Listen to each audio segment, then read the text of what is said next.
உலக மகளிர் தினத்தை முன்னிட்டு தமிழ்நாட்டில் பல்வேறு மாவட்டங்களில் நடைபெற்ற நிகழ்ச்சிகளில் தமிழக அமைச்சர்கள் கலந்து கொண்டு பெண்களுக்கான நலத்திட்ட உதவிகளை வழங்கினர்.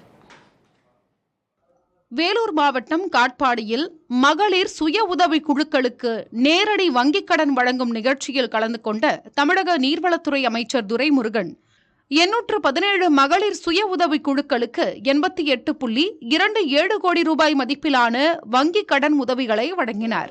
கடலூர் அரசு உதவி பெறும் பள்ளியில் நடைபெற்ற நிகழ்ச்சியில் கலந்து கொண்ட தமிழக வேளாண் மற்றும் உழவர் நலத்துறை அமைச்சர் MRK பன்னீர்செல்வம் 1163 பயனாளிகளுக்கு 80.67 கோடி ரூபாய் மதிப்பிலான நலத்திட்ட உதவிகள் மற்றும் கடன் உதவி வழங்கினார். சேலம் மாவட்ட அளவில் 2000 பெண் பயனாளிகளுக்கு மானிய விலையில் நாட்டின கோழிக் குஞ்சுகள் வழங்கும் திட்டத்தை தமிழக சுற்றுலாத்துறை அமைச்சர் ராஜேந்திரன் தொடங்கி வைத்தார்.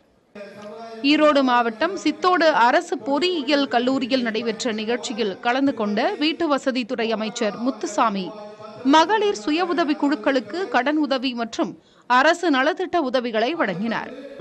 விழுப்புரம் சட்டக்கல்லூரியில் சுய உதவி குழுக்களுக்கு நலத்திட்டம் வழங்கும் விழா வனத்துறை அமைச்சர் பொன்முடி தலைமையில் நடைபெற்றது.